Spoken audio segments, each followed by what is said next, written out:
Hello, I'm Jim Nolt, and welcome to this look into the life of George Reeves. When asked to describe George Reeves, Noel Neill, his co-star in The Adventures of Superman, remarked that although he was born in Iowa, George was a true Southern gentleman. George Reeves, born George Kiefer Brewer on January 5, 1914, to Donald and Helen Brewer, did indeed spend his early days in Woolstock, Iowa. It wasn't long, however, before George's parents divorced, and Helen and her only son moved west to Pasadena, California. Because of Helen's fierce determination, George never saw Don Brewer again. In California, Helen met and married Frank Besselo. George got along well with his new dad, and it wasn't long before Frank adopted George as his own. But that marriage too was short-lived, and soon George Kiefer Brewer Besselo once again found himself under the sole care of his mother, who, it was often said, was slightly doting and overprotective. As the years passed, George became interested in theater, and soon this handsome young actor found himself performing in plays at the famed Pasadena Playhouse. Beginning there in the summer of 1935, he continued on and off to walk that stage until the spring of 1953. And it was here that he got to know many of the actors such as Dabbs Greer that he'd find himself working with years later on The Adventures of Superman. It was also in that 18-year span that George appeared in many motion pictures, and it was during this period that he took on the professional name George Reeves.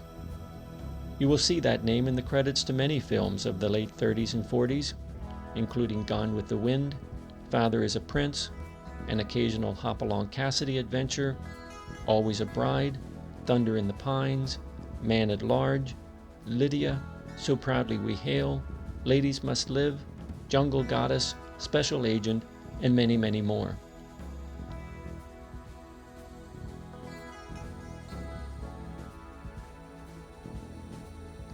Some of his roles were minor ones in very major motion pictures.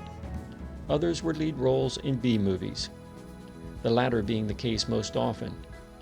But no matter what the film, no matter how large or small his role, George Reeves could always be counted on to give a good performance.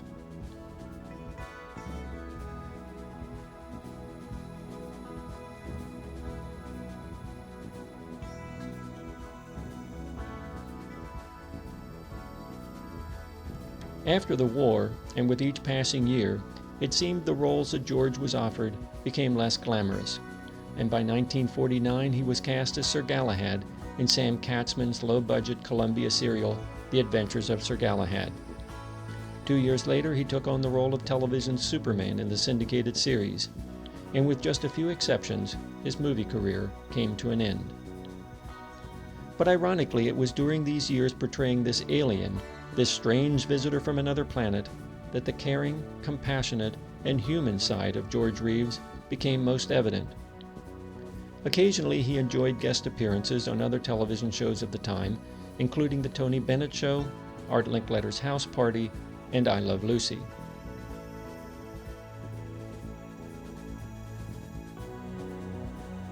Although it was a role he seemed born for, without a doubt, it must have been difficult for George Reeves to spend his working days in that dual role of Clark Kent and Superman.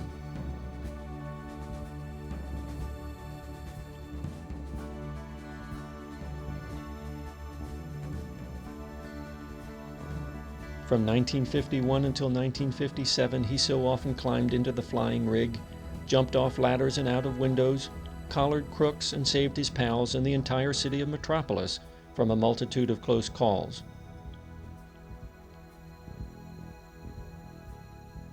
The hours were long, the pay was short, and undoubtedly it was not satisfying professionally.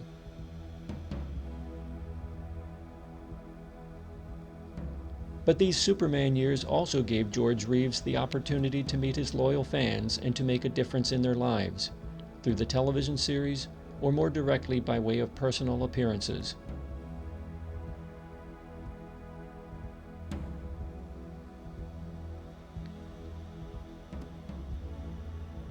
It was during these years that George visited hospitals, gave of his time to charities such as Myasthenia Gravis, Toys for Tots, and City of Hope.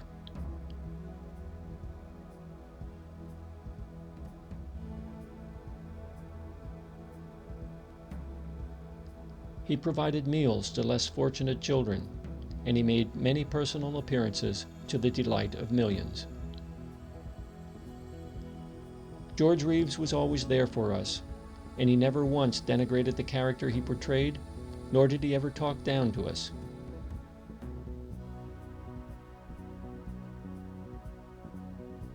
And this George Reeves, this kind, generous, compassionate, true Southern gentleman, is the George Reeves I know, and the George Reeves I choose to remember. Thank you for listening.